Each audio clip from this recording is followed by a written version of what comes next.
नमस्कार दोस्तों, कैसे हैं आप सब। मैं हूं एस्ट्रोलॉजर मीनाक्षी और आज के इस वीडियो में बहुत बहुत स्वागत है आप सभी मिथुन राशि वाले जातकों का, यानी कि जेमिनी ज़ोडिएक का।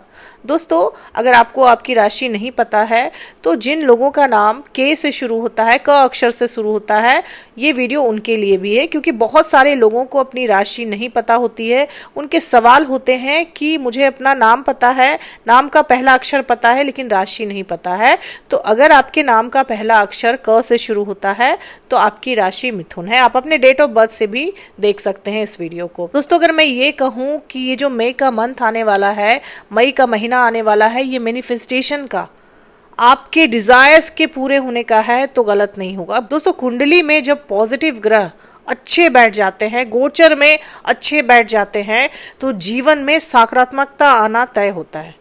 कुछ ऐसी ही परिस्थितियां बनेंगी मई के महीने में आप सभी मिथुन राशि वाले लोगों के जीवन में। हाँ, कुछ चीजों में सावधानियां आपको जरूर रखनी पड़ेंगी, वो भी बताऊंगी मैं। लेकिन सबसे पहले देखते हैं कि क्या कुछ गोचर होने को जा रहा है मई के महीने में, कौन से ग्रह किस नक्षत्र में रहेंगे। दोस्तों, सबसे पहले बात करते हैं शुक्र की। शुक्र 27 अप्रैल को रोहिणी नक्षत्र में चले गए हैं। रोहिणी नक्षत्र जिसके स्वामी है चंद्रमा, उच्च के होते हैं चंद्रमा यहाँ पर। 11 मई को मंगल और शनि देव फाइनली अलग हो जाएंगे। ये युति बनी हुई थी मंगल और शनि की आपके 10वें भाव में। ये युति जो होती है इसे अंगारक योग कहा जाता है और एक तरह की विस्फोटक युति होती है। बहुत चैलेंजेस लाती है आपके जीवन में, खासकर जब आपके 10वें भाव में बनी हो ये युति, तो आपके वर्क प्लेस में, आपके काम काज में बहुत सारे चैलेंजेस आ जाते हैं। तो ये युति खत्म हो जाएगी 11 मई को। मंगल अपनी ही राशि मेष राशि में आपके 11वें भाव में गोचर कर जाएंगे 11 मई को। उसके ठीक 3 दिन के बाद 14 मई को शुक्र का भी गोचर होगा। शुक्र आपके पहले भाव में चले आएंगे। ये जो गोचर है ये आपकी लाइफ के लिए एक गेम चेंजर साबित होगा, क्योंकि शुक्र आपके पहले भाव में आ जाएंगे। पहले भाव में 5वें भाव के स्वामी जब आते हैं तो राजयोग बनाते हैं, और शुक्र ऐसे भी बहुत पॉजिटिव ग्रह हैं। जैसा मैंने बताया दोस्तों कि जब पॉजिटिव ग्रह आपके चार्ट में, आपके बर्थ चार्ट में अच्छी पोजीशन में आ जाए तो आपके जीवन में परेशानियां तो खत्म होती ही हैं, बहुत सारी अच्छी चीजें, सकारात्मक चीजें एक साथ शुरू हो जाती हैं। तो कुछ ऐसी ही चीजें आपकी लाइफ में भी मई के महीने में 14 मई के बाद शुरू हो सकती हैं। 15 मई को सूर्य और आपके राशि के स्वामी बुध का भी गोचर होगा। दोनों आपके 12वें भाव में चले जाएंगे और आपके 12वें भाव में बुधादित्य योग बनाएंगे। सबसे पहले बात करते हैं आपके सेहत की। दोस्तों, शुक्र जब आपके पहले भाव में रहेंगे तो आपके चेहरे पे एक चमक आ जाएगी, एक रौनक आ जाएगी। शुक्र खुशहाली के प्लैनेट है, सुख सुविधाओं के प्लैनेट है, खूबसूरती के प्लैनेट है। और जब शुक्र आपके पहले भाव में रहेंगे तो खूबसूरती बढ़ जाती है, इंसान की अंदर की भी खूबसूरती बढ़ती है और आपकी बाहरी खूबसूरती भी बढ़ जाती है। आप अपना ज्यादा ध्यान रखेंगे, आप अपनी रख रखाव पर, अपनी मेकअप पर, अपने ग्रूमिंग पर ज्यादा ध्यान देंगे और पर्सनालिटी जो है वो आपकी अच्छी हो जाएगी, क्योंकि जब आप अपना ध्यान देते हैं तो बाय डिफॉल्ट आपकी पर्सनालिटी अच्छी हो जाती है। और जिम्मेदारियां उठाते उठाते कहीं ना कहीं व्यक्ति अपने आप को भूल जाता है, अपना ध्यान रखना छोड़ देता है। तो अब आपको सेल्फ रियलाइजेशन होगा, आप खुद का ज्यादा ध्यान रखेंगे, चेहरे पे चमक आएगी, सेहत अच्छी रहेगी, सेहत बहुत अच्छी रहेगी, क्योंकि शुक्र और गुरु जैसे ग्रह आपके पहले भाव में रहेंगे। तो सेहत से जुड़ी अगर कोई समस्या भी है आपके जीवन में तो वो भी खत्म हो जाएगी, जड़ से खत्म हो जाएगी। तो बात करें आपके जॉब की, आपकी नौकरी की। आपके 10वें भाव में मंगल शनि की युति बनी हुई थी।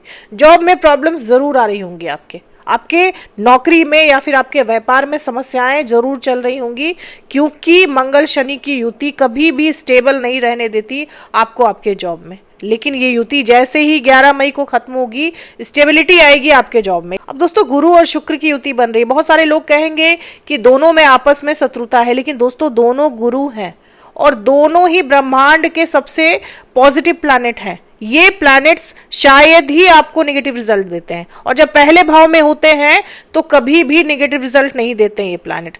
तो दोनों ग्रह जब साथ होंगे तो संभावनाएं आपके करियर के लिए कुछ ऐसी बनेंगी कि आपको विदेशों से आय हो सकता है, क्योंकि 12वें भाव से कनेक्शन बन रहा है।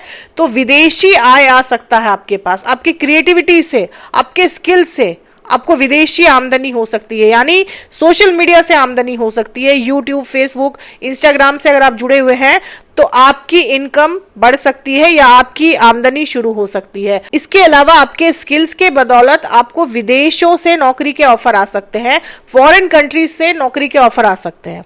और ये स्थिति और भी मजबूत तब हो जाती है दोस्तों जब शनि आपके 10वें भाव में बैठे हुए हैं।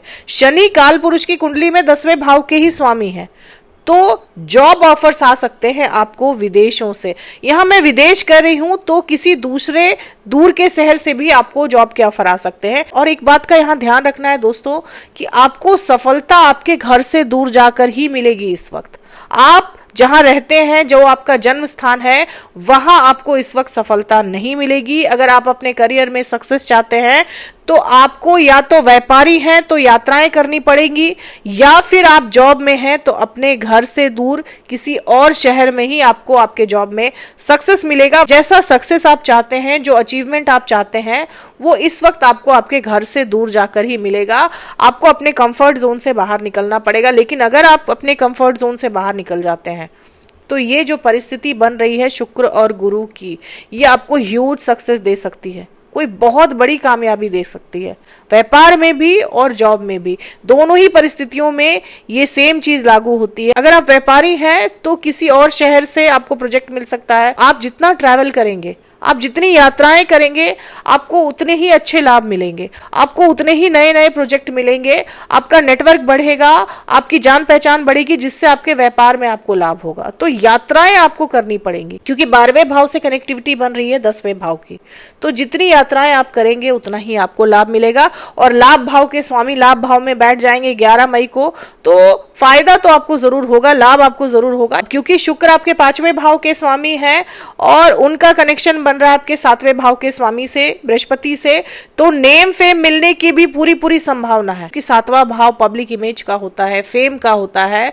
तो अचानक ही फेमस हो सकते हैं आप। पब्लिक इमेज आपकी स्ट्रांग हो जाएगी, आपकी पर्सनालिटी इतनी स्ट्रांग हो जाएगी कि लोग आकर्षित होंगे आपके तरफ, अट्रैक्ट होंगे आपके तरफ। नेम फेम के लिए भी ये जो स्थिति है शुक्र और गुरु की, ये बहुत मजबूत स्थिति है। अगर आपने कोई ऐसा काम किया जिसके लिए आपको सम्मानित किया जाए तो आपको अवार्ड या रिवॉर्ड भी मिल सकता है। इस वक्त शुक्र आपके 5वें भाव के स्वामी है। 5वां भाव आपकी संतान का होता है। बहुत ही मजबूत स्थिति बन रही है कि बच्चे से जुड़ी खुशखबरी आपको मिले, संतान प्राप्ति के बहुत ज्यादा प्रबल योग बन रहे हैं। इसके अलावा आपका बच्चा कोई ऐसा कार्य कर सकता है, कुछ ऐसी अचीवमेंट कर सकता है जिससे आपका यश बढ़े, आपका सम्मान बढ़े, क्योंकि 5वां भाव आपके संतान का होता है, आपके बच्चों का होता है। बच्चों से जुड़ी चिंताओं से आप मुक्त होंगे। दोस्तों, शुक्र और बृहस्पति जैसे ग्रह जब आपके पहले भाव में बैठे हुए हों तो विवाह तय होने की संभावना को बढ़ा देते हैं। तो आपकी शादी तय हो सकती है, विवाह तय हो सकता है, आपका रिश्ता तय हो सकता है, शादी विवाह से जुड़ा कोई समारोह हो सकता है आपके घर में, क्योंकि ये दोनों ही ग्रह खुशहाली के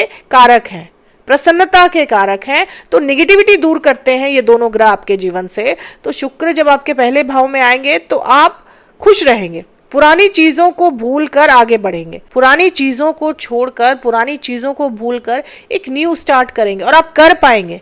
ऐसा नहीं कि आप करना नहीं चाहते, लेकिन परिस्थितियां नहीं बनती ऐसी। लेकिन अब जो परिस्थिति बन रही है वो आपको हेल्प करेगी इन चीजों से ऊपर उठने में। दोस्तों, बात करें आपके लव लाइफ की, लव लाइफ के लिए इससे एक्सीलेंट समय हो ही नहीं सकता। ये जो टाइम है ये रियूनियन का है।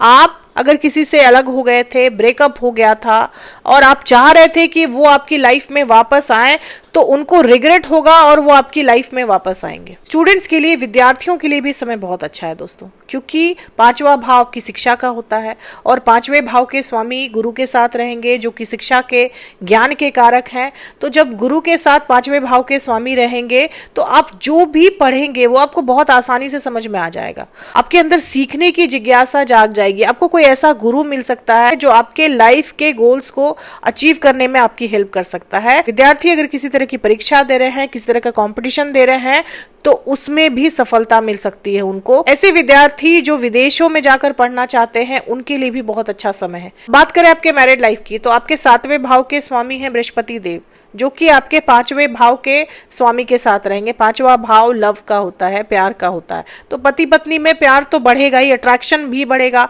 आकर्षण भी बढ़ेगा, आपको अटेंशन भी मिलेगी आपके स्पाउस की। इसके अलावा आपका स्पाउस तरक्की कर सकता है।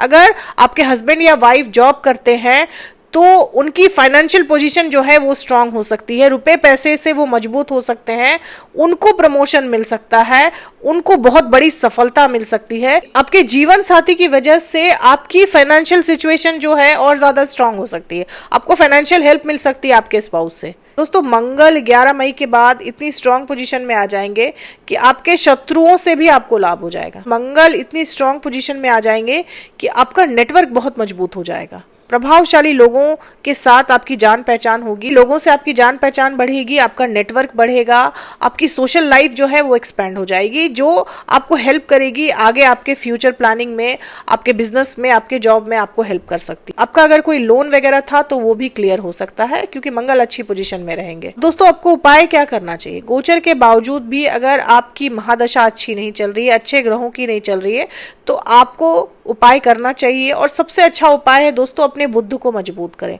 बुद्ध को मजबूत करने के लिए आपको पन्ना यानी एमराल्ड जरूर पहनना चाहिए। 5 रत्ती या उससे ज्यादा का पन्ना आपको पहनना चाहिए अपनी छोटी उंगली में। इसके अलावा आपको बुधवार के दिन गाय को भोजन भी कराना चाहिए, गाय को रोटी खिलानी चाहिए क्योंकि शुक्र भी इससे स्ट्रांग होता है। ये दोनों ही उपाय आप कर सकते हैं और ये दोनों उपाय कर कर अगर आपकी खराब महादशा चल रही है या आपको इन गोचरों से भी लाभ नहीं मिल रहा है तो आप अपने बुद्ध को ठीक करके अपने जीवन की परेशानियां जो हैं वो कम कर सकते हैं। अपने लाइफ में जो प्रॉब्लम्स आ रहे हैं उसको आप दूर कर सकते हैं। तो दोस्तों, ये थी मेरी एनालिसिस मिथुन राशि वाले लोगों के लिए। उम्मीद करती हूँ कि वीडियो से आप लोगों को काफी हेल्प मिली होगी। अगर वीडियो से हेल्प मिली हो तो चैनल को सब्सक्राइब करें, लाइक करें, शेयर करें, कमेंट करें और बेल आइकन जरूर दबा दें दोस्तों। तब तक के लिए जय माता दी, जय श्री राम।